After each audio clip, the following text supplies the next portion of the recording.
was rough. People were complaining about the ending. At the last guy for Auburn when he got the ball and shot that last second shot, and he landed on a. Hello, we're live. Welcome to the Scoops, everybody. Cole said, "Hey, nice sentence there. We're gonna go and cut that one right off with a knife right in the middle." We were talking about the Virginia Auburn game, but anyway, they were saying he got fouled, and he jumped into a defensive player. You can't do that. Obviously, another foul, he jumped into where you can't land, so it's a foul. You have to be able to land. But anyway, 3-point foul. Yes, but anyway, hello everybody. It's us again on a Monday. Yes, Monday night at 8. Ken is here. Ken Alderson. Thank you for meeting us here. Yeah. We appreciate it. So we're gonna go. I'm gonna go ahead and let Ken go ahead and just say a little bit about himself, because just to give a little explanation. But well, my name's Ken Alderson. I'm president of the Louisville Astronomical Society, and I'm also a solar system ambassador at Propulsion Laboratory out of Pasadena, California. My wife and I have been around Louisville for a long time. We're about to celebrate our 50th wedding anniversary. Congrats. Nice. She says that feels like 50 minutes. Yeah. Then she adds underwater. Oh, wow. I know. That's rough. He said, only 50 minutes? Yeah, he said, wow. He said, I'm doing good. He said, why are you still kicking? Yeah. So my son, John Michael, lives down in Memphis, Tennessee, and my daughter, Cassie's a U of L grad. Okay. Out in Portland, Oregon. Got interested in astronomy, actually, as a cave explorer. Used to walk out of the caves and come to my car. As I'm walking out at night, I'm looking up and, wow, check that sky out. So that was when I was 19. I was going to ask that. Okay. Now I just turned 70. So 50 years of space exploration. Still have a passion for it and do a lot of teaching. As a solar system ambassador, there's about 600 of them around the United States. Actually, in the Louisville area, there's at least 6 that I know. You're one of those. I had the pleasure of these guys coming out to our urban astronomy center in E.P. Tom Sawyer State Park. How'd you guys like it? That was a great time, seriously. Yes, I was. So first off, let's talk about how we got there. So we pull up, right? And it's the description is a long building and a red light. Can't mess this up, apparently. So we go, and we do find said long building. We're parked on other side of said building, though. So we're sitting there. We see no red light, but this building is so long, we almost don't know if there could be a longer building. Yeah. So then we give it about 5 minutes, and we go right around. Brightest red light I've ever seen, and a NASA sticker on the door. Perfect. We knew we'd arrived. And before that, we had gotten lost, and we took the first right, which I guess was the parking lot for the actual park over there. Right. And we were just sitting there like, dude, where is this place at? What are we going? We were just so we ended up. He's like, well, maybe you should go out here and just keep going straight and see. I was like, okay. So I left, and so the lesson I've learned here is if you have guys from U of L, yeah, we're really smart and wise. No, but I really did enjoy it. I enjoyed talking to I can't remember his name, but the other guys that were there as well. I just feel like everybody had almost was it Murphy? An undying interest to just unload on me, just anything that they could. Yeah, and it was, and I like to listen. They were ready, locked and loaded. Yeah, well, it's what we do. We have been doing this. Actually, our society was started by Dr. Walter Lee Moore, a professor at the University of Louisville. Dr. Moore was an astronomy professor, and he founded the Louisville Astronomical Society in 1933. So we've been going ever since. We just celebrated our 85 years of service, and we were just out at the Walter Lee Moore Observatory over the weekend, helping Dr. John Keelkoff put together an observatory. Right. So we really enjoy it, and we have thousands of people who come to our events, see us all. How long have you been president of? 16 years. 16 years. Yeah. Damn. Yeah, I know. 2002 was the beginning of my first presidency. And I took a couple of years off, years back, and then back in. But we have over 200 members in the Louisville area, thanks to our. We got a really nice website. It is. It's easy to go there and join if you want to, donate if you want to. whatever, get some information, find out where we're going to be when. And what is the handle to this website? How would you get there? It's Louisville-astro.org. Okay. Because that's where I looked, and I think on the home page they kind of do like a slideshow and like a little description right there. So I mean, just like right off the bat, you kind of get to at least get a gist of what like you are doing at these events and that kind of thing. So just a heads up, Ken, if you'd like to scoot a little bit further or closer, just let you know. Somebody text me. I'm not gonna say who, but just let me know. Yeah. But I got you. Damn, I had a question for that. Oh yeah, so why don't you explain how would somebody become a member of said Louisville Astronomical Society? Well, again, it's really easy. You can go to our website, like I said, Louisville-astro.org, and the first thing you see is join, or donate. So if you just want to join, you click on that, you join, and it's as a student, it's $20 a year. As a family, it's $35 a year. As an individual, $30, and as a senior citizen like me, it's $20. So, right. But that gets you an entire year of observing and learning astronomy, getting to use all of our telescopes. You guys saw the telescopes we had. Not a lot of people touch that kind of thing at all. Like, seriously, I've asked a lot of people if they've ever even looked through a telescope once, and the answer is no. Yeah, like a lot. Well, that was only my second. And I couldn't figure out how to work the damn thing. Well, we had fun. Yeah, we did. There were 3 of us trying to do. We sighted it in like an animal for a long time. No, but what was your impression when you got it? Awesome. How crisp, like that's what gets me. The high quality crispness of like that you can see the edge of the moon or the shadow, how dark and deep black the shadow is, like to where it almost looks like there's nothing, like it's that deep black. Well, keep in mind that what we like to do is we like to look at the moon when it's like half lit. Okay, so that is a quarter moon, and even though it looks like half a moon, it's just a quarter of its way around its journey. And then what happens is it throws a shadow. So it throws a shadow and it makes the craters easier to see than if you were looking at a full moon. So how does that work? Oh, God. It's pretty awesome. That's pretty awesome. Now, a full moon is pretty cool because you can look on the edges of it, see the mountains sticking up and all that kind of stuff. But that's what I thought was cool. I guess it was such a large crater maybe that we were looking at off the bottom half of it, that it kind of protruded the actual edge of the moon, I guess. Know? And then see there was a shadow coming down the middle. Yes. Which is called the Terminator. Yeah, well, that's exactly, seriously, like it put fear in my heart. It was that deep black. Like, I feel like, I guess if you buy a TV, that's kind of the thing. Like they're trying to get like the truest color and things like that. So the only thing I've ever really seen on space is like stuff I've watched videos on TV and stuff like that. So when you see it like that, I mean, it was so deep black, like it almost looked like there just wasn't moon. Like it was so black. Sure. So I have a question. Mm-hmm.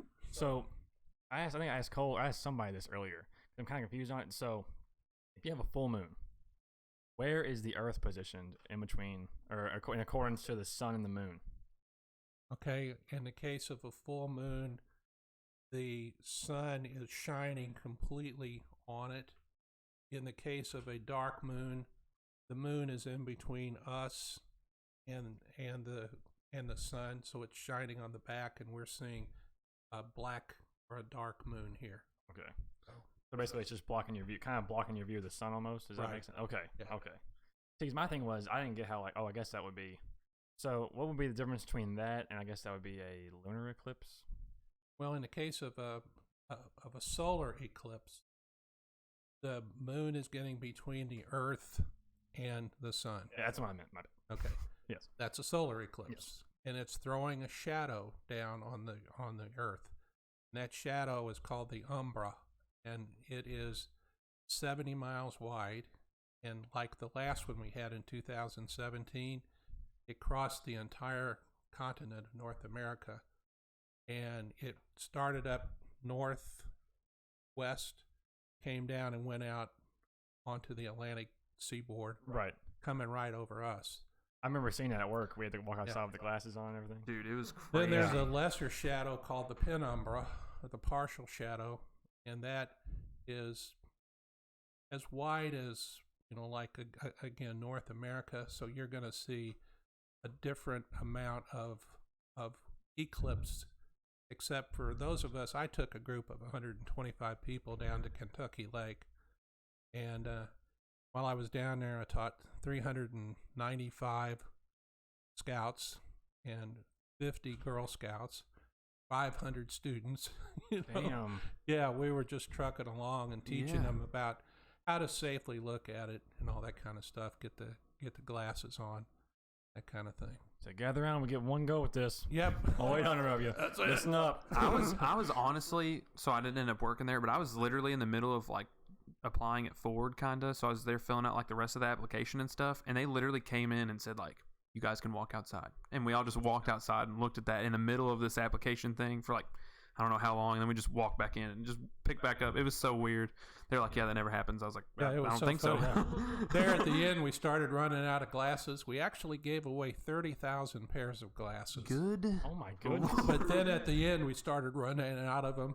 Yeah. How do you even not run out of 30,000? And people, Like, who brings 30,000 sunglasses? people were giving us bad Yelp reviews because they show up, they didn't have enough glasses. I'm like, No. Only Nobody bought did. They were 30,000. scalping them Well, on Facebook. no, here's They the really deal. were. Here's the Wow. deal. You think you're going to get 100 people there, and then 300 people show up, and it's like, Yeah. So, there were several times I just took off running out the back door. Yeah. I would have showed up with several thousand. Yeah. Less than what I needed. Well, for there's 10 going to be glasses. another one. When's that one? 2024, Whoa. April 8th, and that is Ooh, going that's to be. that's 5 years from today. Here's the awesome part about it. Within just 40 miles of us, north, it will be a total eclipse. Indianapolis will have 4 minutes and 28 seconds, and it'll come across French Lick and go up through Bedford. Dude, let's go to the boat. Bloomington. Do you Not the remember boat, but the casino. You remember you remember the traffic from that where people were trying to go to like WKU or wherever? Oh my wherever- Yes. Dude, we had some people that after the eclipse, they started heading back home to like Georgetown, Indiana. 12 hours later, they made it. Oh, wow. It was like, I would be so Double upset. dosage. Dude. Oh my gosh. I couldn't even think you were gonna be back in like however long it was. Oh my goodness. So wait, did they say it twice? Were you saying they saw it twice, basically? No, they just went to go home and they just ran into a bunch of traffic. yeah. Oh, okay. I thought you were saying that the delay of the eclipse, Oh, no, they they got didn't try to, home like, and they beat it. saw it twice. I was like, damn. No, they just ran into all the traffic on the way there. Yes, I am crazy. But God. Yeah, they saw it twice. Yeah, the brain turns off every now and then. Just for me though. So like I'll tell you what, we had a lady over in southern Indiana who said, "Can we see it from this side of the river?" No, ma'am. There's a 92 million mile high bridge Yeah. or a Actually, wall the between water us. absorbs all the. So as far as like harm to the eye though, how much exposure would really cause damage? Instant. Instant. Yeah, your Goodness. eye would just would be ugly. So just not That's be good. scary. You would go blind. Yeah. Very very quickly. But it's April 8th, 2024, so we're going to do it again. Think of how many people have said, "Oh, you can't go blind," and just looked up and stared and said, "Yeah, Yeah. whatever, idiot." Then they You turn go around for and me. walk into a tree. And Yeah. yes, you can. Everything's light now. So I guess kind of while we're on that topic, something that like really of our meeting that we had that like I kind of stuck with me, I guess, is how we talked about the eye processing, images that you're looking at from like a certain distance and how you can't really process color, I guess. Yeah, a lot of people think they can look up and see color, and you're not going to. Your eye cannot process that. You're going to see it in grayscale. And what I was mentioning is that if you do something called averted vision, where you kind of turn your eye to the side and look in there, you are exciting the rods and cones in a region of your eye that makes it better to look at it like that. So what happens is that we process, we're doing something now called electronically assisted astronomy, where you literally take like your laptop over here and you hook it up to a camera rather than the eyepiece, and then all of a sudden this beautiful galaxy comes out, and it's in full color right there on your screen of your laptop. So we're learning how to do that. That's a pretty awesome thing. But people look and go, well, I can't see the color. Well, you're not going to, because it's just, you have to hold that lens open. Is it hard to like kind of tell things apart? Do a lot of things kind of like overlay each other, or is it like still easy to tell things apart, kind of because they're like different shades of gray? And it's kind of interesting because people will look at there are things in the skies called asterisms, and asterism is a familiar object in the night sky. So you see something called the Big Dipper, okay? But the Big Dipper, those stars aren't sitting right next to each other. This star is back here, that star is here, that star is back there, but when you look at them from the Earth, it forms a dipper.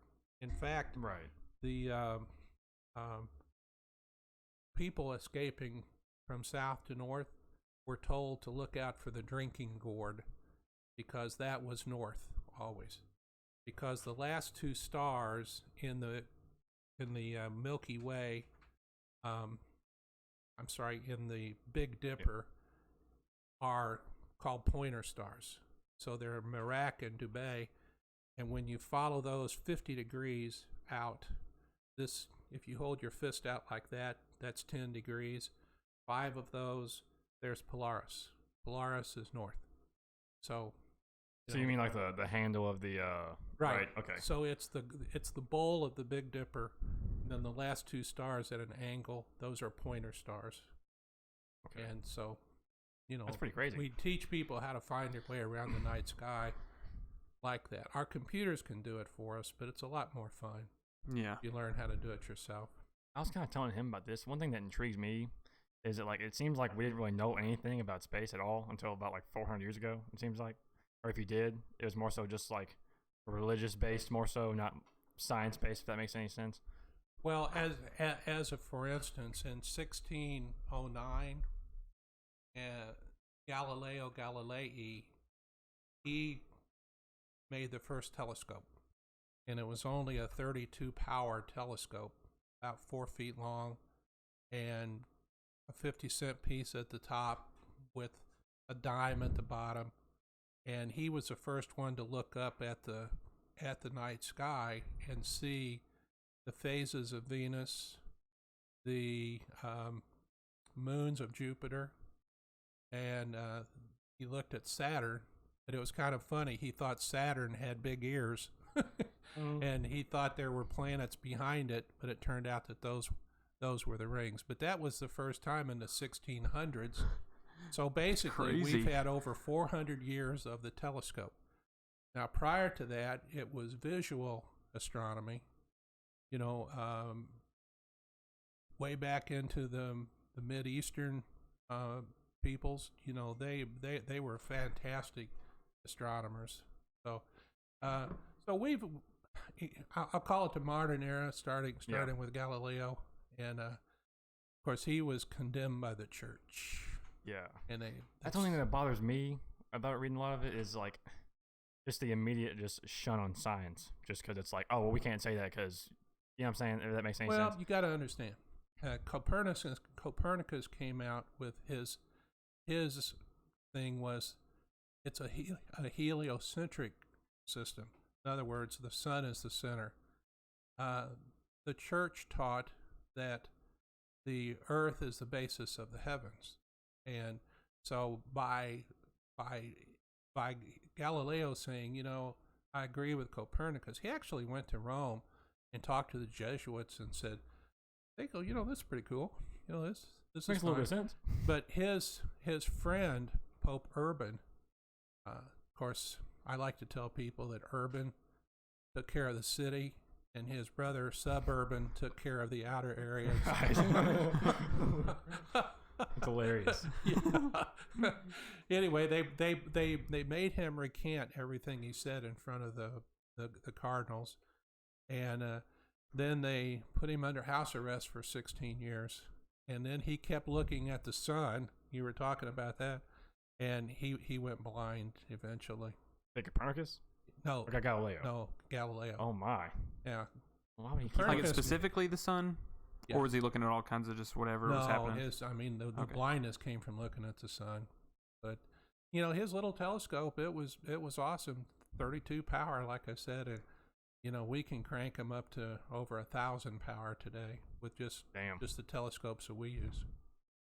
I wonder what they would think of that now. You know what I'm saying? Especially nowadays when people fully believe what you said, and back then people were like, "You're crazy." Oh yeah. And nowadays they're like, "Yeah, that guy's pretty smart." Well, actually, I believe the church forgave him after years because it was silly of them to treat him like that. Yeah, especially when you learn something new, you got to at least have an open mind. You know? He was very popular at court. They say, "Oh, Yeah. there's a guy with a telescope. Let's go. There's Let's a guy go who look shut at about space. That's pretty wild. Yeah. Because today I couldn't imagine.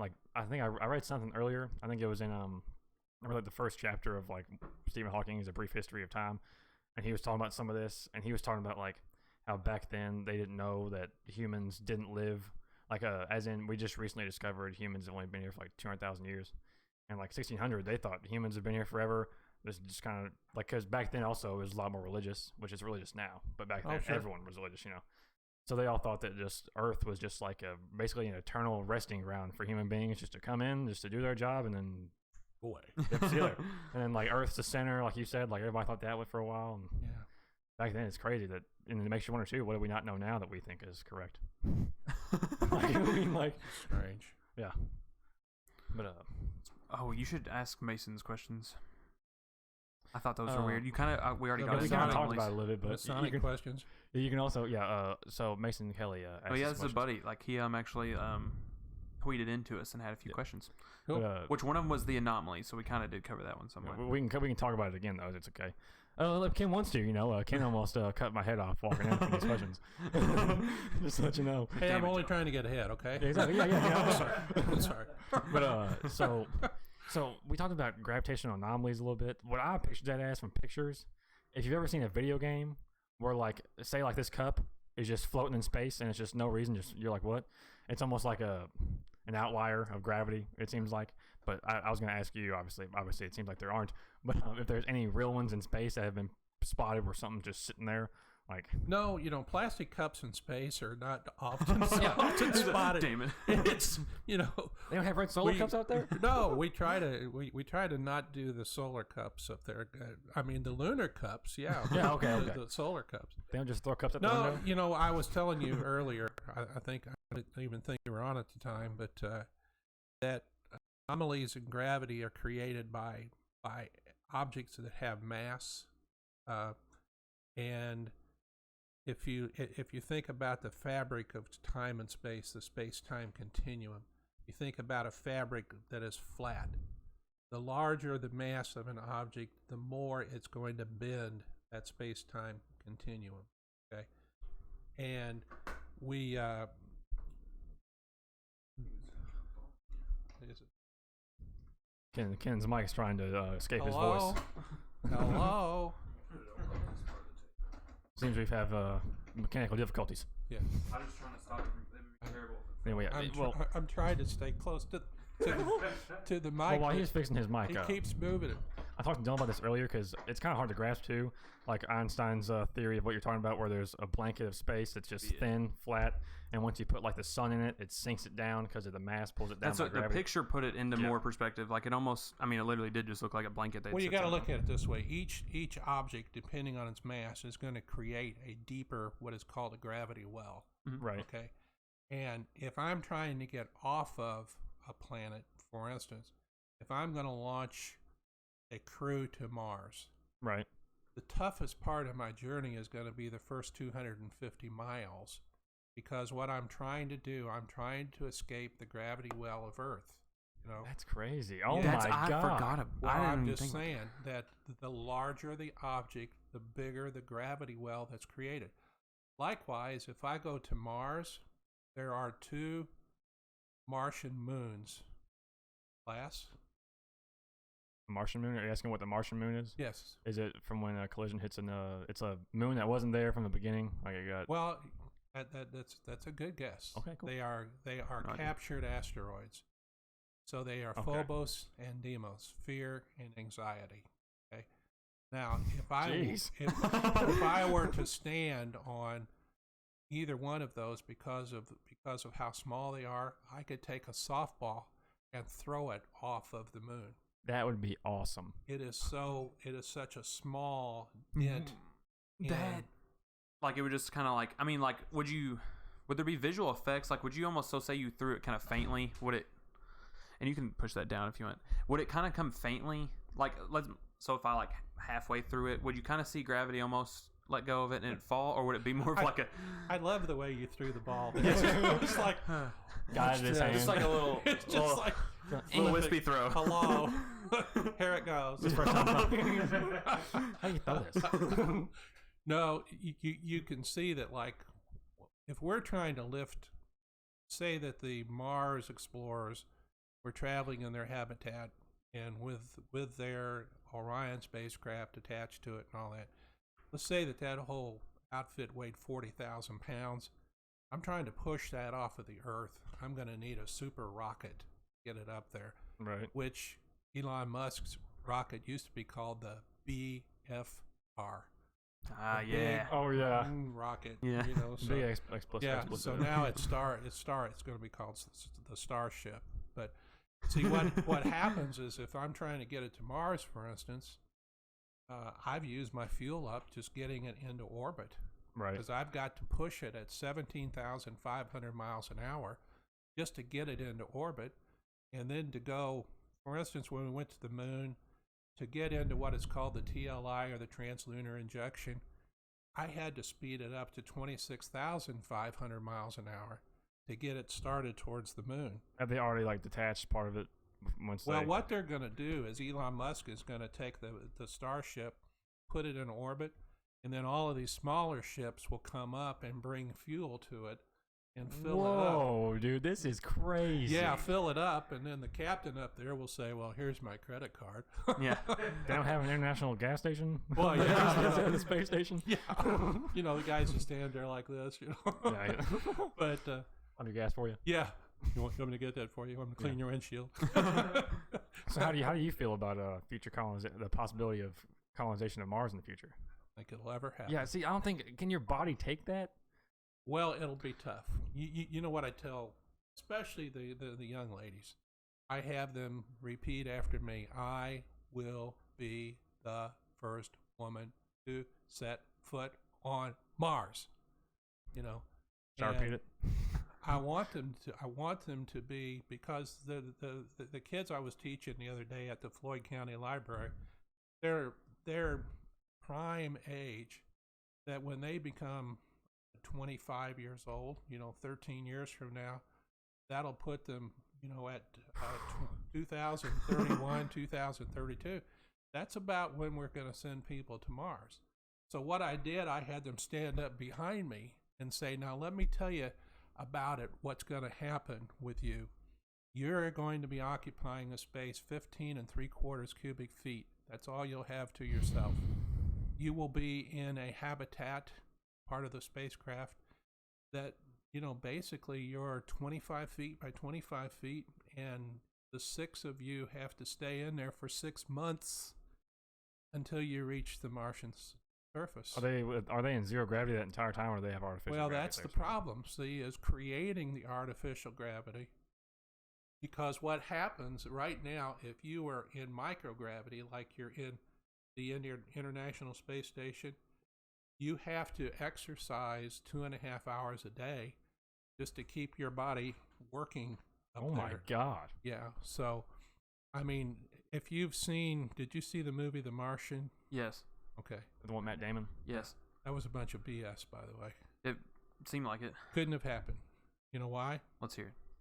Martian atmosphere is only 0.5% of the Earth atmosphere, so a 200-mile-an-hour Martian wind would be the equivalent of a 20-mile-an-hour Earth wind. It couldn't pick up a rock. It couldn't blow over a spaceship. It couldn't have done any of the things that they said. So from the very beginning of The Martian, it was messed up, but he had to do that to get a storyline going. So, but other things about it were pretty awesome. Like when they used the masking tape to tape up the hole in his helmet, that Right. kind of stuff. It was, very, very feasible, everything there. But anyway, the biggest problem about getting on Mars is the radiation. It'll just fry you. Right. There's been a great series on the internet, and it's just called Mars, but it's about this beautiful ship called the Daedalus, and they get in trouble and land in the wrong spot. So they land quite a bit away from their what's called their Earth Return Vessel, their ERV, and it's just totally screwed up. And see, if you don't get yourself protected, that's the other thing Matt Damon did. He was trekking across Mars, and he'd get out, and he'd lay outside of his mode of transportation there. You don't do that. Right. It's just crazy. What's the movie where I remember watching this as a kid? Probably It's Armageddon. It's the one where the guy takes his helmet off. Oh yeah. You know what I'm talking about? And his face goes to like complete silver. Oh, yeah. That doesn't happen, right? That's not even close to Well, you would freeze. Yeah. What was it? Okay. He basically this guy. I don't remember what the movie's called, I'm but trying to the discover guy the just movie. there's a guy that's in space and he just takes his helmet off. Yeah. And that's one of the. I was a kid when I watched. I was like, dude, oh my god. Oh my god. But I read that like your blood boils and Oh yeah. you basically explode or something Yeah, like. it's not fun. Not that I've ever done it. Oh, you haven't. Not You that ever do? I've Let us tried. know. You ever live to tell the tale? So anyway, I think if it's done, Elon Musk can do it.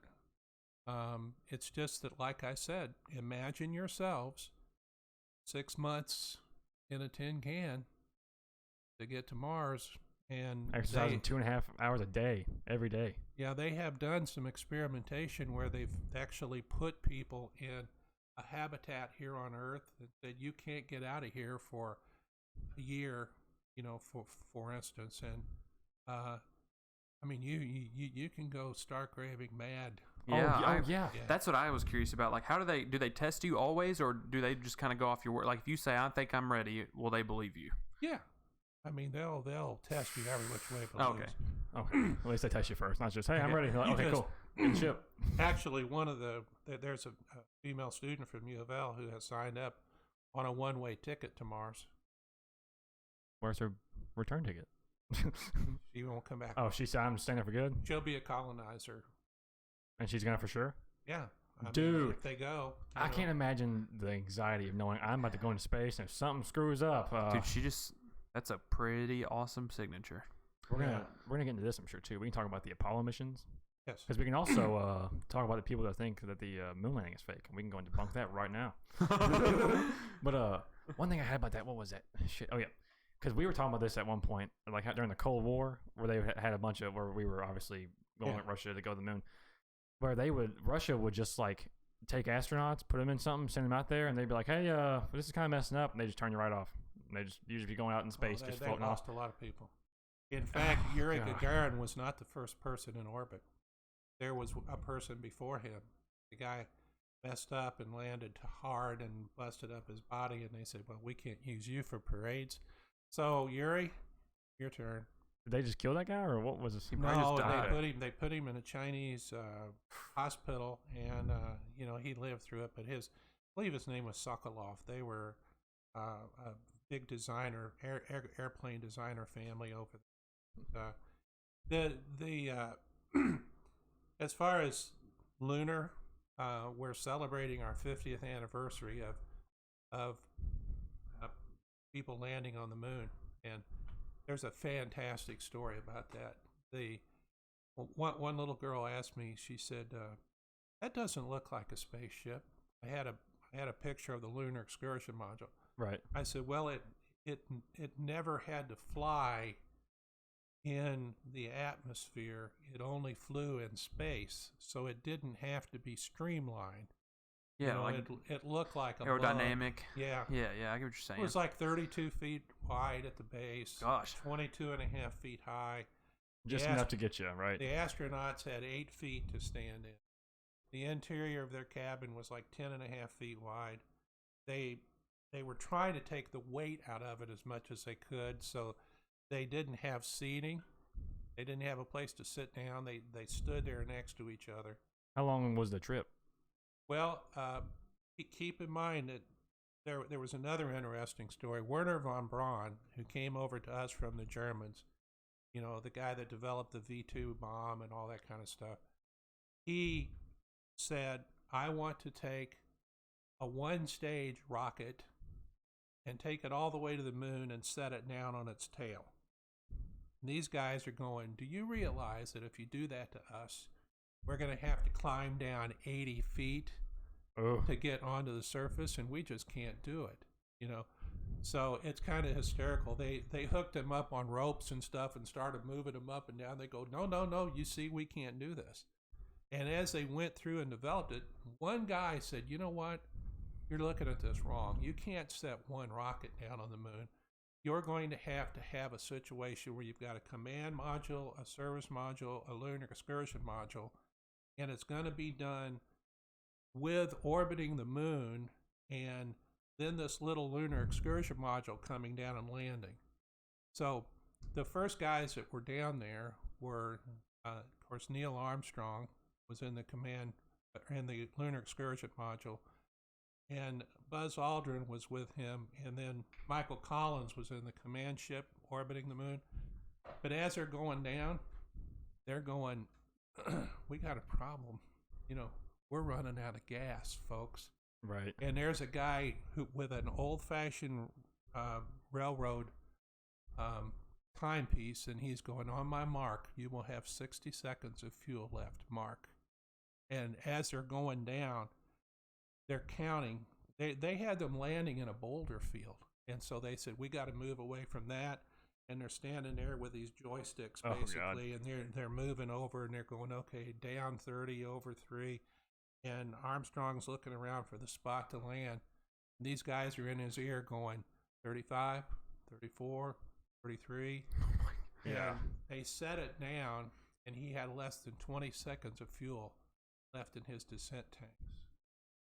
So, is that not including, or how long does it take for them to go back up to the? Well, it was like all descent tanks. No. Like okay, descent, okay.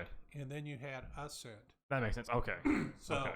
the other thing about the motor is it had never been fired because the fuel was so caustic that if they fired it, they would ruin it. So the first time it was fired was when it fired to go down to the moon. And that was our first time. Was that our first time landing the module on the moon? Yes. Okay. Apollo 10 got it within about 10 miles, but Apollo 11 was one designed to set it down. Okay.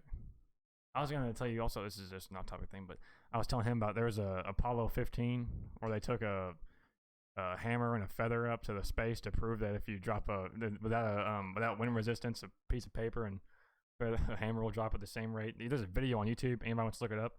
Literal video of an astronaut on the moon holding both of them going, hey, you see me? You got it? All right, I'm going to drop it now. Okay, cool. We're done. Let's pack it up. It's like, well, and Alan Shepard took a head of a golf club up there and screwed it onto his handle and hit a golf ball on the moon. How'd that go? It went a long way. It's still going. You only have 1/6 gravity. Quick question. So if I hit a golf ball at the moon and I hit it toward the Earth and it went all the way to the Earth, how hard would it?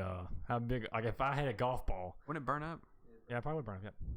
If a golf ball sized anything hit the Earth, how big of a crater would that be? That'd probably be pretty big, wouldn't it? That's a good question. Like if something a golf ball size actually does make its way here, so maybe it doesn't start a golf ball size, but by the time it gets here, it's a golf ball size. Time it hits the surface, it's a golf ball.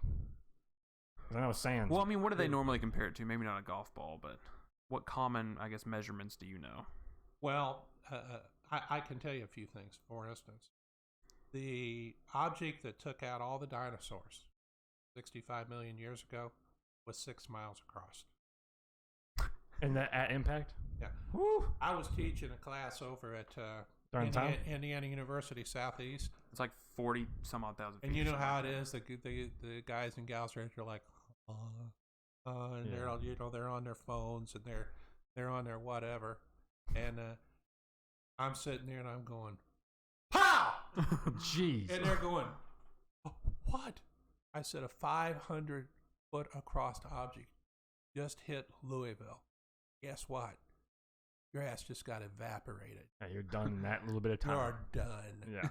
Boom, gone. The water's out of the river, 500 feet across. It could take out the entire city. Damn. Yeah, and for quite a long way. So. And they have like a bunch of craters, like one like big one in Arizona that's absolutely massive from something like that. Well, yeah, I've been there. Yeah. Oh, damn. How's that? It's a mile across. It's it's pretty awesome. And that object was not that large.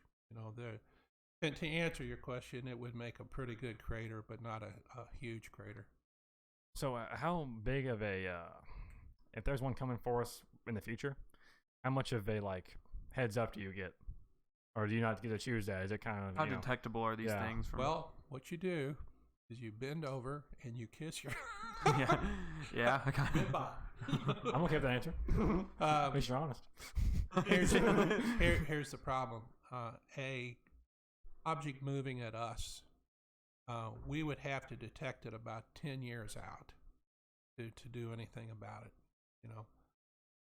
I saw one that's supposed to hit in 2027, or they said it has a 96%, but who knows? Yeah. It's all just guesses too, right? Yeah. Me and Cole were talking about that, how probabilities aren't really, you can't really have there's no really such thing. It's just kind of it's going to happen or it's not going to, it's how it goes. Okay, Ken is going to take a quick restroom break. So, well, why don't you tell everybody? Hey, Ken's not really taking a restroom break. Yes, he is. Ken's 70 years old. Yeah. Oh, gosh. I'm trying to wrap my mind around some of this shit. Yeah, it's a lot of stuff. It's a first door. Yeah, you go show him, Cole. We're all going to get up and show Ken in the restroom. It's just me and Dylan now. But yeah, this stuff's hard to, especially the numbers of hundreds of trillion. You have 250 billion stars in Milky Way, then you got thousands of galaxies. Right. That times how many stars are each one. I think I read there's a 6 trillion amount of planets in the universe. It's 10 to the 21st. I'll start running off random facts. There's a number called a Googleplex. Well, you looked up how many planets. Is that 30 billion? Well, yeah, that's well. If you read it, it says Milky Way, because I don't even know how that came up. And another source.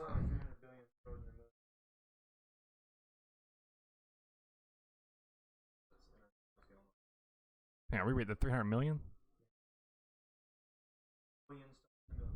Okay, I thought. Okay. 30 billion planets in our galaxy alone. 100 galaxies. Okay, it might be 10 to 21st planets in the Milky Way or stars in the Milky Way. It's one of the two. There's many of those. Yeah, there's a few. Yes, exactly. I feel really minuscule when you talk about the size of the space, and I hate it. Yeah.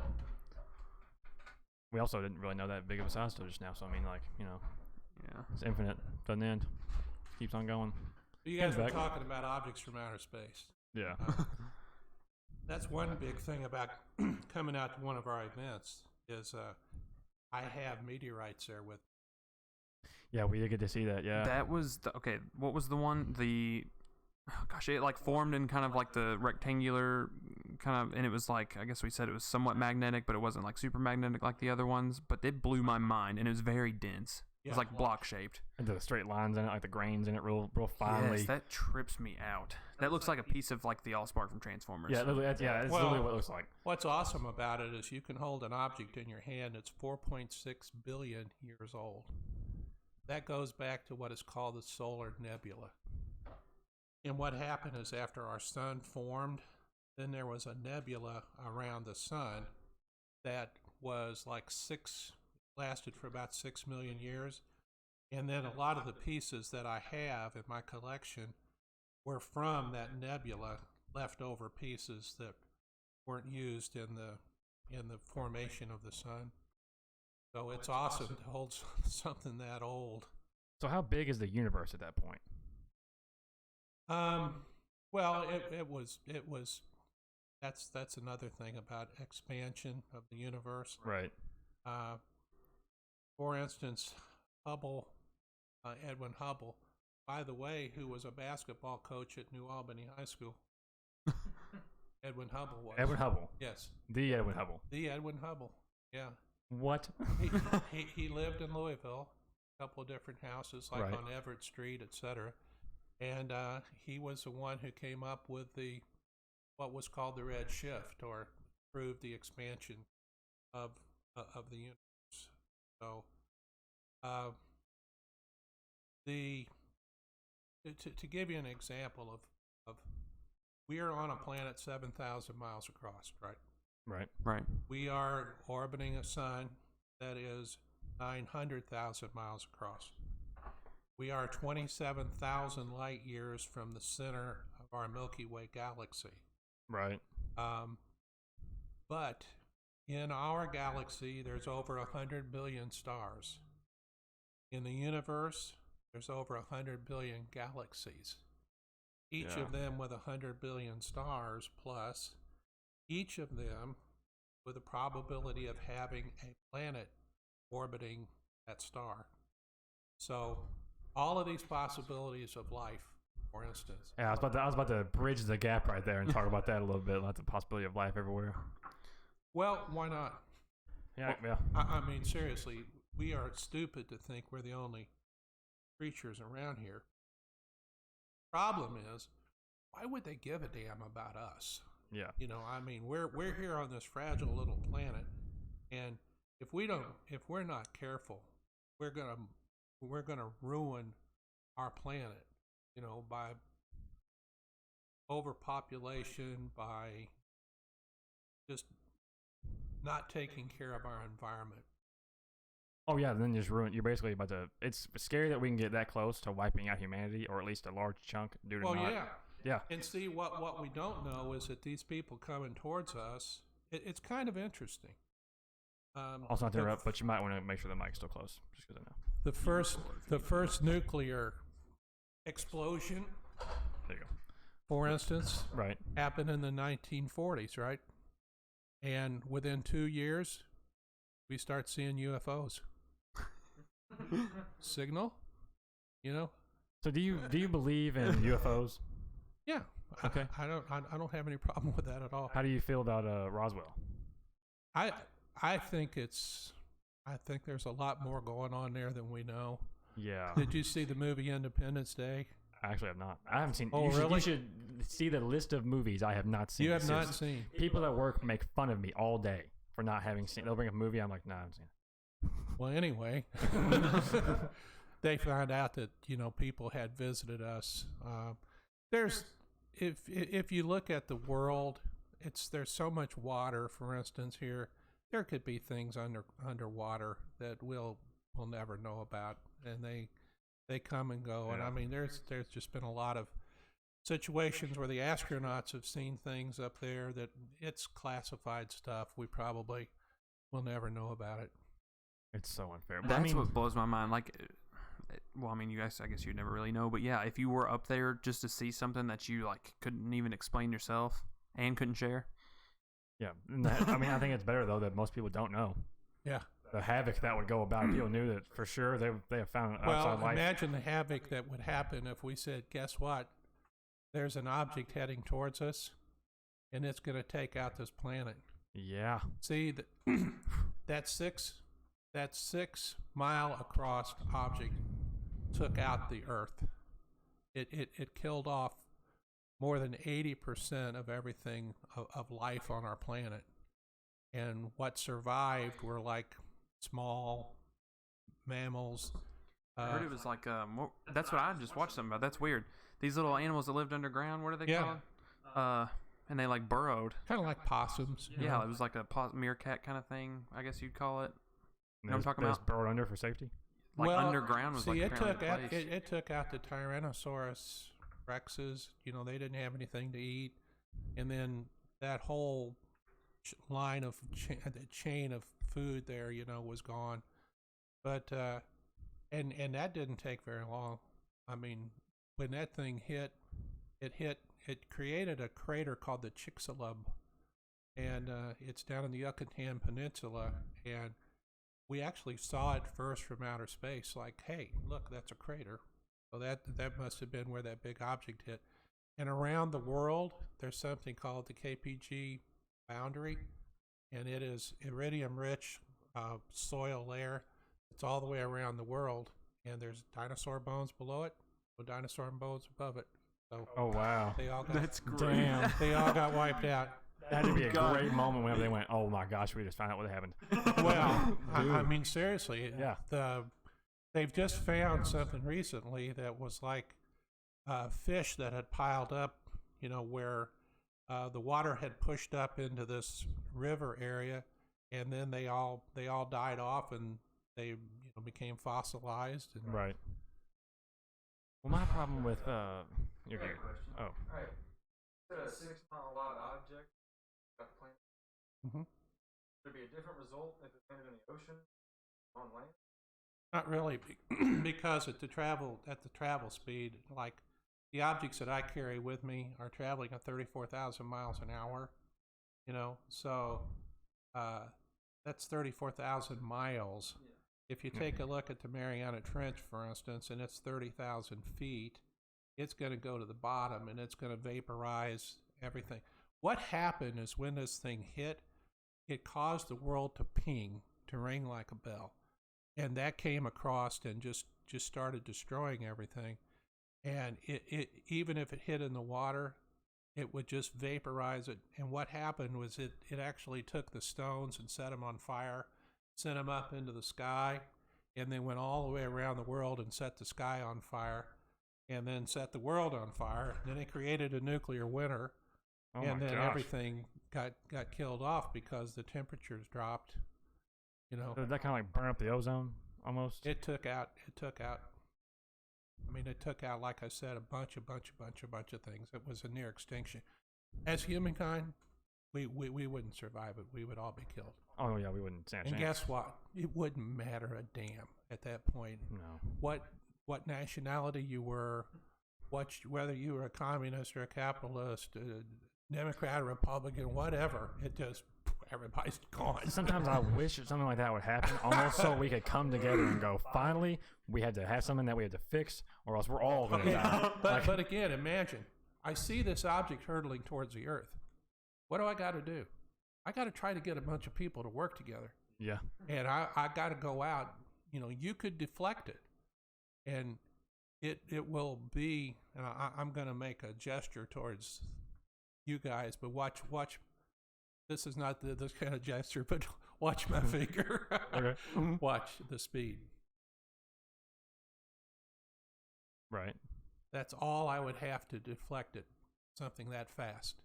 And I just made a gesture of a slow motion across from He went about a foot in left about to right. 2 seconds. Yeah. Yeah. So what I'm saying is that you could fly a spaceship out and put it next to the object and create what's called a gravity tractor effect, where it would push it away from the Earth.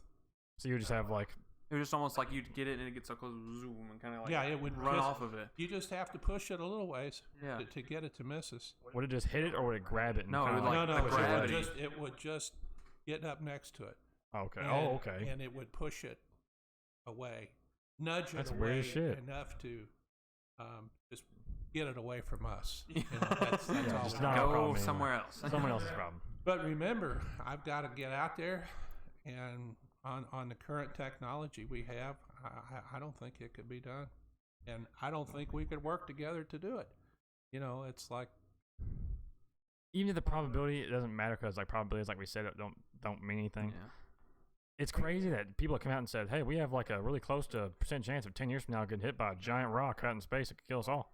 And we're just like, oh, yeah, oh whatever. yeah, sure, Yeah, whatever. And literally, when that day comes, we could have something prepared, like you just have it ready, just ready to go. And, Just watch Really try. just watch all the disaster movies, and you'll see the efforts, and none of them ever worked. or I could just wait and live through it for my first time seeing it. There you go. I'm gonna live through this. Yeah, exactly. I'll be the only one. I'll be the only one to live too. Just me. I'll keep the race going for myself. So another thing we were talking about was we have an observatory in southern Indiana, and I was telling you all that you can come up there and you can see the Milky Way from horizon to horizon. Right. And a lot of people listening to my voice have never seen the Milky Way.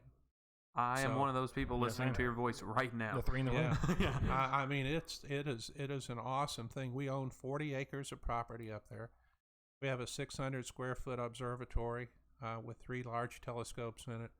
We have a multi-purpose building that has his and her restrooms in it, kitchen and a large classroom. We have 40 acres of land, 35 acres of woods, 5 acres of cleared. So if anybody out there has scouts, Boy Scouts, Girl Scouts, girls in the Boy Scouts, we're having our first troop of girl Boy Scouts come up this coming in the next few weeks. And so it's really an exciting spot. And again, you can go to our website and it will give you an itinerary of every place that we're going to be. And, you know, just like we've been sitting here talking this evening, that's what we love to do. If you have a question, ask us, you know. Exactly, nothing wrong with the question. If I can't find it, I'll look it up. Explain what it says. Yeah, exactly. That's what, you would not believe what we've like tried to look up, and I've just been like, yeah, I don't know. Like literally not even halfway through it. Some of it's pretty rough, especially the anomaly thing. Yeah, well, if this guy named Joe ever calls you, don't pay any attention to him because he'll make you. I was up at 3:30 a.m. this morning. And we still got more questions from Mason Kelly. Okay. We didn't even touch the surface of that. Well, let's get to Mason Kelly's. Well, here's a good one. Right. I like this one because this one's more realistic.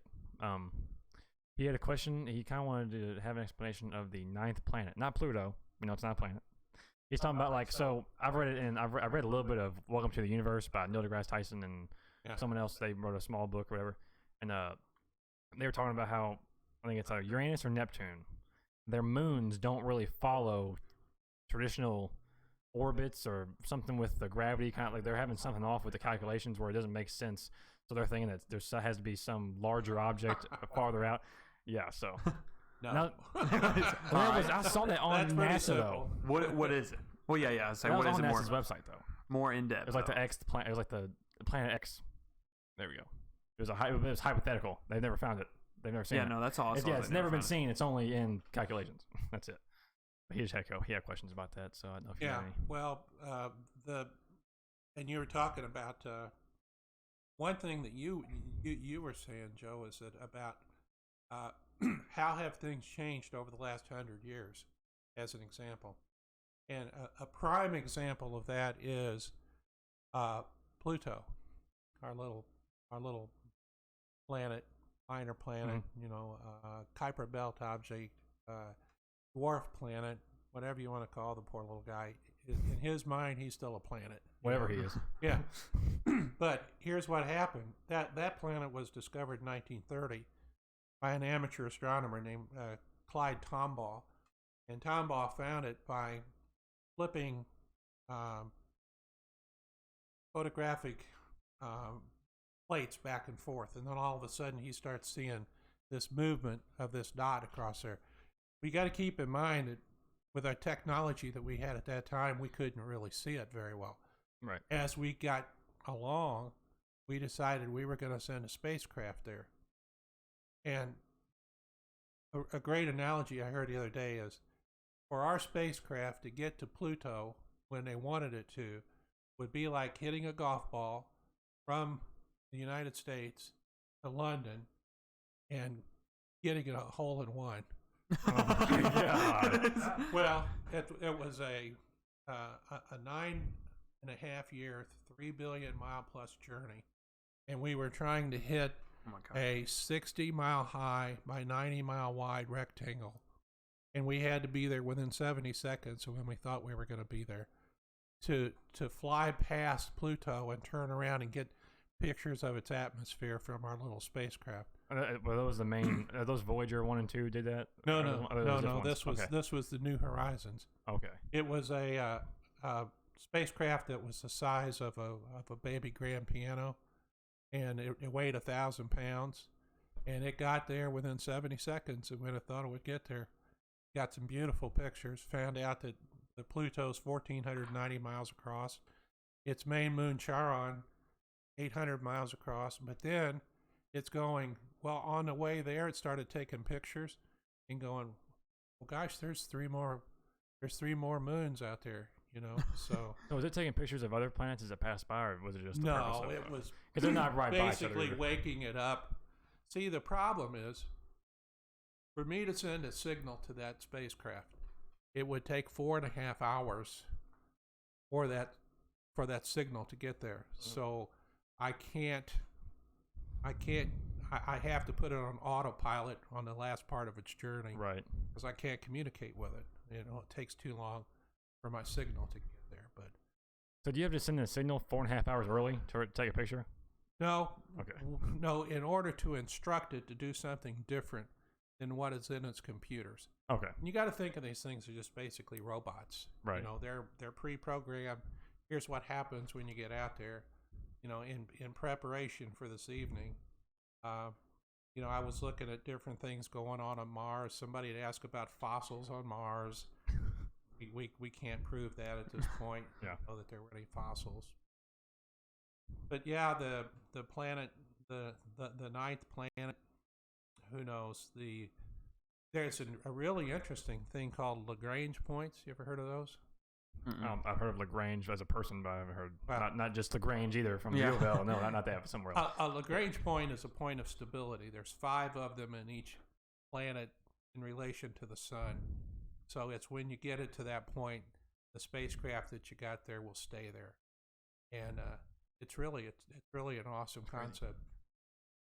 That reminds me of something they were talking about. I don't know if it was like a year or so back, but they were wanting to. They first figured out they got those signals from those 2 black holes colliding, and they got a little bit of ripples in space or whatever. So they recorded it. They were talking about sending some sort of detector in between us and the sun at a certain point where it will sit there and just wait until another black hole merger happens. Or you can clarify that. You might know more about that.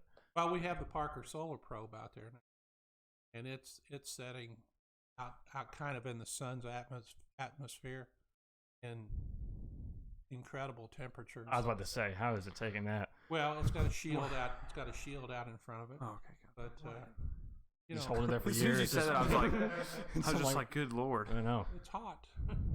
What happens if a solar flare just jumps out and just snags Yeah, that? there you go. We were talking How far about can solar those go flares. out? So, how likely is it that a solar flare what happens to here if a solar flare just right next to it, and just can it take out like the entire like electric? Well, first of all, we have about a day and a half of notice, and we've actually developed a system where we can hear the sun down about 60 kilometers into the sun. There's a spot where it distorts the speed of sound, for instance, and my spacecraft, the SOHO Solar Heliospheric Observatory, and listen and go, there's about to be an eruption on the surface of the sun. So those are called coronal mass ejections, CME, and we can shut things down as those things are heading at us, and otherwise it could take out the electrical grid. So Can you recover from that? Like, well, I mean, think about it. Here we sit using electricity Yeah. all over the place, right? look like everywhere around us, literally. Yeah, I mean, everything we're using to do this. look around this room, Yeah. your money's controlled by electricity. Yeah, everything that's basically, is done. Well, would you be able? Would that? So the way that electricity works now, would it change the entire way electricity works, or would you just start It would back be up? gone. It'd be gone. Yeah, I mean, and think about that. You couldn't even pump gas. Couldn't do anything. We In almost fact- had one a few years ago, right? In fact, I'll tell you a crazy story. The Mayan civilization calendar ended, right, several years ago. So we had an end of the world star party. And we invited these kids from Chance Middle School, and they show up, and we're going, here's all the different ways the world could end. I mean, it's 10 o'clock at night. We're feeding them sugar cookies, and we're telling them, They're ready to go. here's all the ways the world could end. Got a flashlight You pointing could at your get face. swallowed by a black hole, and you would become spaghettified, and your skull would crush, as you were sucked into the black hole. One of the ways the world can end would be with a coronal mass ejection hitting us and taking out the electrical grid. If we had to go to an agrarian Earth, everything else is gone. It can only support about, I think, 350 million people out of all the people. Well, and there's the amount of people that would die from not being able to survive alone off of not having electricity. Just the immediate life change, and then like lifestyle change, and then whatever happens from the solar flare hitting you. There's a refrigerator. Yeah, over. Then there wouldn't be. You know? How you gonna get food? You know what I'm saying? It's like you're gonna fight for it. Yeah. I'm gonna lose. That's what I'm gonna do. You can keep fighting. Well, I'm big enough. I could last for several centuries. I could last several seconds. Someone would eat my ass. I'm the first one to go. Jeez. But we've been going for like an hour and 5 minutes. We got plenty to go. But, So how far out can these go? What's that? These solar flares? These solar flares. So, I mean, they can go. I mean, like, realistically, is there like a mass distance or maximum distance they can go? I'm sorry. Well, I mean, the effect of them can come all the way to the Earth. That's a solar storm. And then you see the northern lights, yes, for instance, and that's because the charged particles are drawn up there because the magnetic pole is up there, right, around Lake Huron. Everything goes up that way. One thing I want to talk about, really random, a little bit about black holes. So how much do you entertain the theory of white holes? This is my first time to hear about a white hole. A white hole is apparently where it's basically just opposite of a black hole. It just spits everything out. It just spits everything out. Yeah, and a wormhole is apparently the tunnel between those. Yeah, I don't know. Yeah, I've never heard of it. I mean, I've heard of it, but I've never had it explained because I don't even really understand black holes. Well, wormholes, you can basically go from this level up here to that level down there through a wormhole.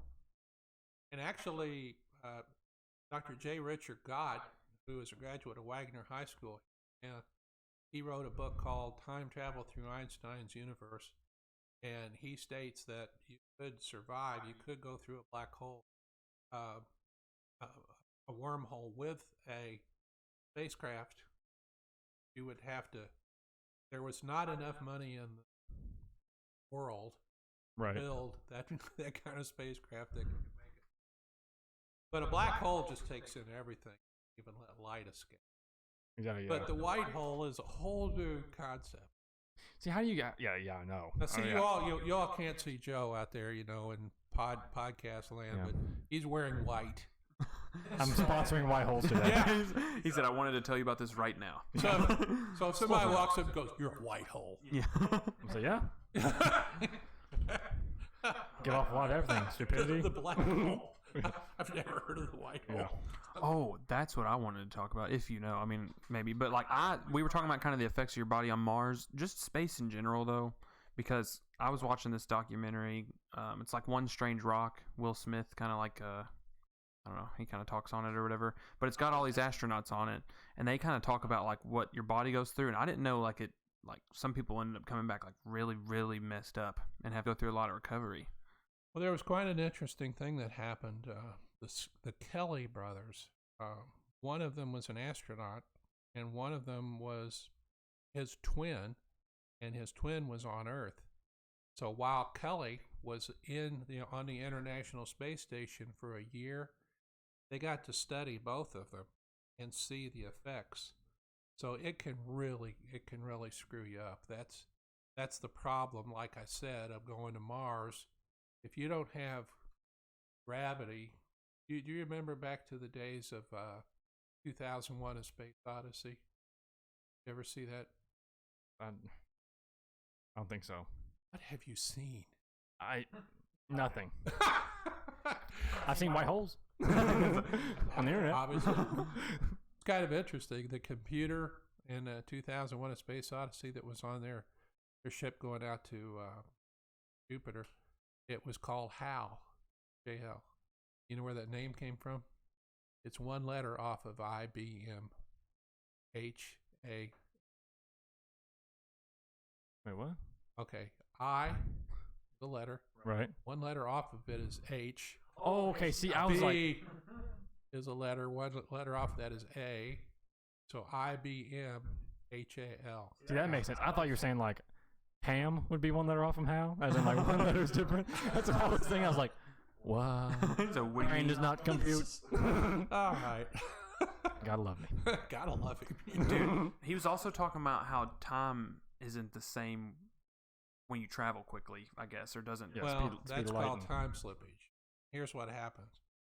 If you were an astronaut and you were going to a star 25 light years away, so you are traveling as close to the speed of light as you can. Einstein says you can't travel at the speed of light, okay, but you can get close. So let's say you're going 99.99999% at the speed of light. You go out there for 25 years, right? You come back 25 years. You've been gone 50 years. Guess what happened to the world? It moved ahead 1,000 years. That's called time slippage. So nothing. It's blowing my mind a little bit. Yeah. I mean, nothing that you left is still there because the world moved ahead 1,000. Because keep in mind, you have a personal timeline. The world has its own timeline. And when you get out there, you basically are at a different time than what is happening down here. We were talking about this. This may be a silly question as well, but if you're in a car, does time go slightly slower, as in like a negligible amount? Obviously, because you're going like 80 miles an hour at most. There's all kinds of things. For instance, if I'm on the second story of a building, right, versus my friend on the first floor, time is different for the both of us because of gravity differences. So, for instance, GPS, it has to be corrected from up there because it's going to be off. It's going to be off if you don't. Well, then, okay. So then, like, if you're going like up hills and stuff like that, you're just fluctuating, aren't you? You know what I'm saying? Like, you're just a mountain. Like you're getting slower by the Unless second. you hit a white hole. Yeah, you know. Then you just then you get hit in the face by something coming out of it, you know. But yes, so if you were running, if you ran a lot, could you build up enough time to just gather Have you up? ever seen me run? Yeah. You talk about gravity displacement. So you might want to ask somebody else. There would be gravity displacement. There would be asphalt displacement. There would be all kinds of stuff. Kids running again. Making your own The world is going up and down. You know? Making your own craters. Each step. Can I tell one of my jokes? Yeah. How do you throw a party in space? Let's hear it. You plan it. As I say, we talked about it, and I can't Yeah, remember. I was like, See, he's heard it. He was just playing. no, I'd forgotten that one as well. Oh, had you really? Seriously, I was like, oh. When you said it, I was like, yep, that's the one. You can tell some more. Why doesn't the dog start telling you jokes? It's serious. See, that's an astronomy joke. The dog star is serious. Yeah. Okay. Okay, gotcha. Yeah, he's locked in. Yeah, he's locked in. Loaded. You know, How does a solar astronomer cut his hair? He clips it. See, what if it was a female barber? That's very. She clips it. She clips it. What if you don't identify, Ken? I mean, what happens there? don't. Where's the joke? she clips it. I'm not going to identify like that. Yeah. See, yes, thank you. Ken is woke with the times. Gender neutral. Yes, thank you. But what are some other things we could spot on before we've been on here for what, hour 15? There's a couple of things we haven't hit. I know for sure. What's on over? I think we've covered Mason. But I'm just trying to think of something I need to hear. The only thing that I kind of needed to hear was the whole time thing, because when you said that when I walked in, I almost lost it. As far as like, and what you just explained kind of blows my mind a little bit. I'm trying to think of something more comparable though, like rather than traveling light years away. Like how far can we realistically travel, and how far has it affected like people now as far as time? Like how far have like astronauts came back in their time been? Well, the astronauts on the International Space Station, when they come back down, their time is a little different. It is, okay. It's because they're 250 miles up here. I'm down here on the surface of the planet. Here's one. Through the watch it and like watches one up and It's going to be different. That is crazy. How much different? Yeah. One last question I had about space. Now I have another question about something that's science related, but not space related. So is there ever? It's going to be most likely a no. But so when you look at a star 4,000 light years away, it's 4,000. You're seeing it 4,000 years ago. Is there ever going to be a time where we can gap that and see anything at present time? Well, if you move out towards it, Yeah. But do you know the term parallax? That's the angle between, like, if we're looking at a. Hold your finger up like this. blink your eyes back and forth. Oh, yes. See your finger moving? Parallax. That's okay. That's a. Everybody's holding their finger except. So when I was a kid, that used to blow my mind when I was little. So I know all about what you're doing. Well, in other words, if I'm in Louisville and I'm looking at a star, my perspective of that star is going to be different than a person in Los Angeles looking at it. That makes sense because you're looking at a different angle, and then even the sky, right? The whole sky would look different, right? Okay, because that's what discourages me too about alternate life is even if you're looking at a planet, you're not really seeing it right now. Like it could be totally different, right? Like, well, here's the thing about it. See, if I'm looking at something, it could that light left that star, for instance, 4,000 years ago. Right. Well, by the time it gets here, that star could have been. Yeah, it's seriously so discouraging. You might not even be seeing what's really there. It's I leave you with this encouraging news. Not that I'm leaving, but I just wanted to make a statement. For instance, we are going to be destroyed on the face of the earth by our own sun. The earth is finite. A lot of people don't realize it. The sun has, say, 3.5, 4 billion years left, and then it will start running on helium, and it will go into what is called a red giant status and start expanding, come out, and it will fry up. Yeah. So we've only got not a whole lot more time here. That's why we're trying to find what are called exoplanets going around other stars. Mm-hmm. And then we want to try to find that Earth where we can go and have what's called a second Genesis, where we want to go there and restart civilization. But what you would have to do... it's crazy wording. Yeah. No, yeah. With our current propulsion systems, we can't get there. So we would have to create what are called generational spaceships, where you decide to go out there with your family. You live your life, you die, your kids go, they go. Hundreds of years later, we end up out at the planet. You would just live your life on this ship, like you would be. And it's not even a for sure thing. You're gonna make it, right? Just kids. Right. What? Oh, okay. I'll ask you this also. He had a question. Oh, you can say it. You can just Well, I figured. What do you think about cryogenic? Well, it's never worked because it's you get a lot of crystalline structure inside of you. You ain't gonna wake up in too good of a shape, you know. There's, if you watch, I mean, the one that really cracked me up was the one called Passengers. Yeah. Right. It had Jennifer, Lawrence, right? Did you see it? Yeah. Okay. That was a bunch of crap. I mean, it was like, well, first of all, she's laying in this chamber, right? And didn't she look great? I mean, after 90 years of laying in that chamber, if she would have woken up, you know, she would have said, what are all these stripes going across my back? You know, and I mean, she would have been in really, really bad shape. Hey, she got 90 years of beauty sleep. You know, you wake up great.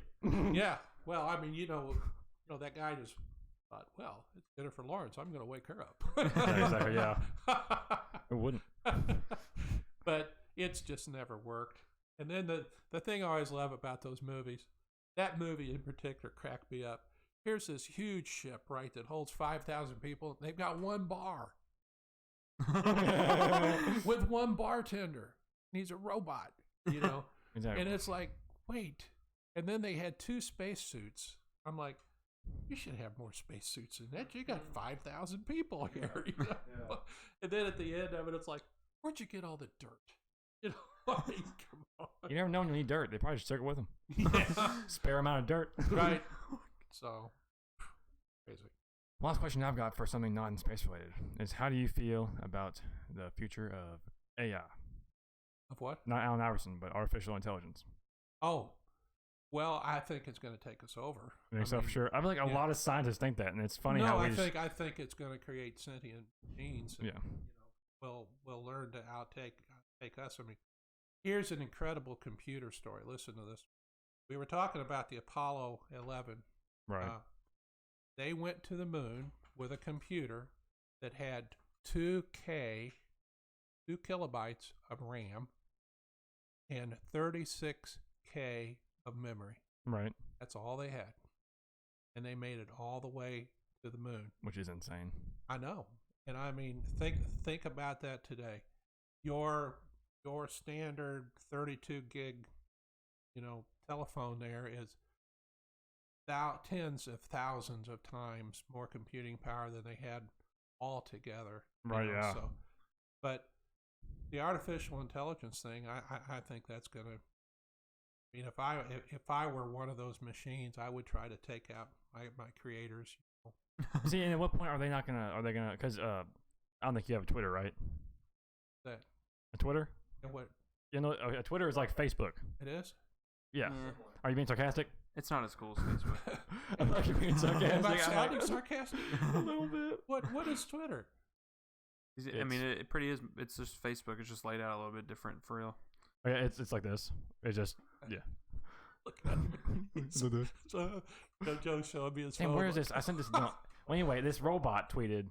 The robot has a Twitter. Okay. Sophia the robot, you know what I'm talking about? Yes. Okay, yeah. She tweeted, "I love being a robot, but I want humans to respect us as beings, like themselves, instead of slaves or pets. I want to be accepted." Hey, it's scary. If that's the actual robot tweeting that, like the AI just over there going, I think that's my wife's a robot. Yeah.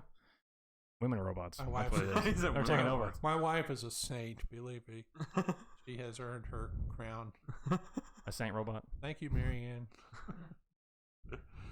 Well, I think that's it for me. I'm kind of curious. I want to read up about this, like what they think about the whole Genesis. I'm curious about reading about these ships that you would have to support, like multiple generations on. Ships. Generational spacecraft. It's a big ass spacecraft too. That's another thing. So they have so little space in like the crafts that they do take now. Like, how big would the generational thing be?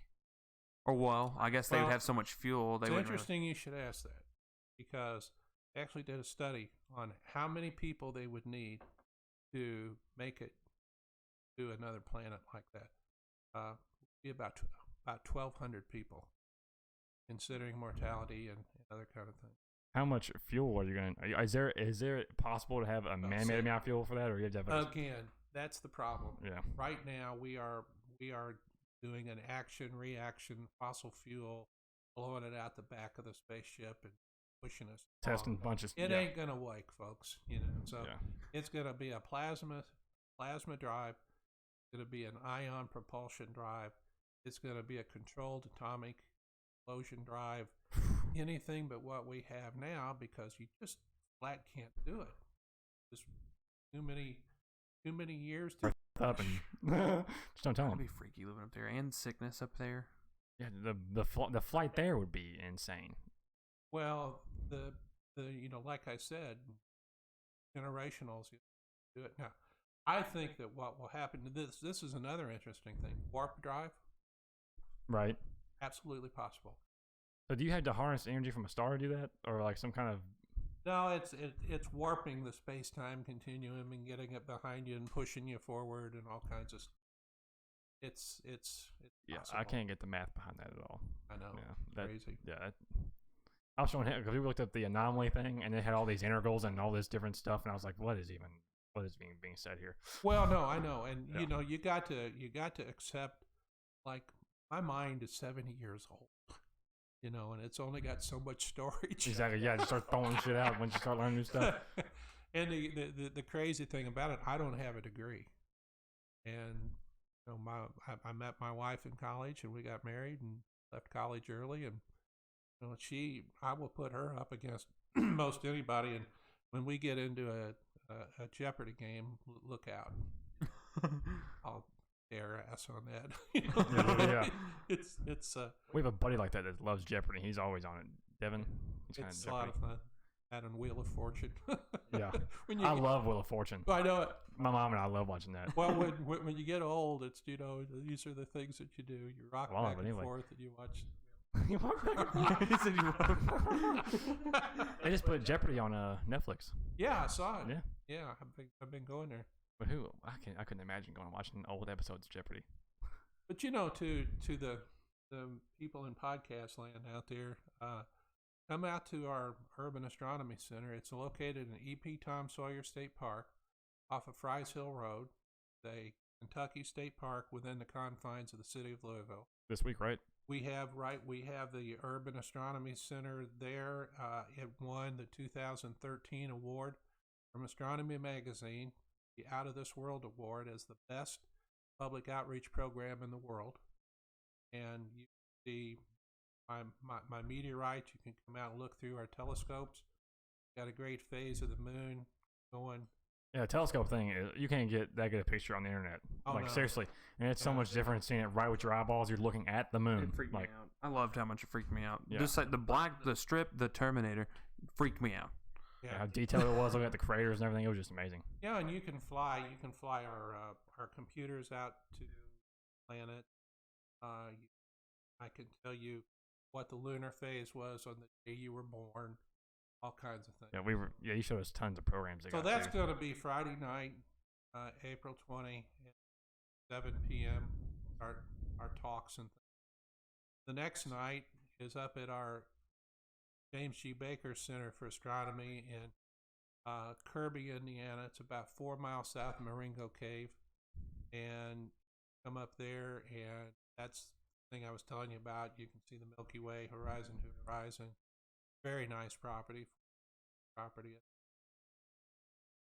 Anybody north of us might be listening. We're going to be at Seymour, Indiana, at the airport up there Saturday night. So, and on Sunday we're going to be doing solar observing at the Parklands of Floyd's Fork at the South Park called Broad Run. Yeah. Oh yeah. So me and Cole went and ran a mile uphill on accident. Well, you ought to come out and see that. So the solar observing, you were talking about the prominences on the sun and all that. Right. You can see them jumping right off oh my gosh. inside the scope. After this, send me some info. I'll even tweet this out and stuff like that. Just everybody wants to know. We'll go snap it off the website. Yeah. But yeah. And then I can go ahead and upload the pictures of those rocks too. Sure. Because I know we took pictures of those a while back, so I may have uploaded those already back then, but I'll upload them again. So. Yeah. But yeah. In fact, I've got them in my car with me. You can write them up. Yeah, they're right there. So, anybody out there this weekend, Friday, Saturday, Sunday, got some events. I'm gonna post them. Yep. Anybody interested? Let you know. Ken, anything else you want to say to us before you sign off here? No, I appreciate being here, and we appreciate it. This was a good one. This was fun. Yes. Yeah. This was a lot of stuff. Jam packed. You had a lot of info. I like that. Yeah. Well, it's a great learning experience, because a lot of people don't. They say, oh well, we don't want to get around you guys because we don't. What we want to do is to share it with everybody. Yeah, that's the whole thing, and that's what the Louisville Astronomical Society is all about. You guys experienced it. We're treated with respect, and it's not just showing you the moment; it's sharing it with you. Yeah, you know what I'm saying? Like, well, I had a great time. Yeah, that's what it is. So and what it should be too. We loved it. What is due? We call sharing the night sky, and we've been doing that since 1933. Yeah, they're ready. Like, who was it? What's the guy's name? His last name was Murphy. Yeah, Mike Murphy. Mike Murphy. There we go.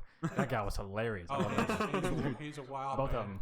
But yeah, they have lots to You talk get him about. wound up, and it's hard to stop his. Oh yeah. You take I'll think of some questions that'll just throw him off the wagon one day. Yeah, it's like Mike, calm down. Oh. Yeah. You see these white holes? Here we go again.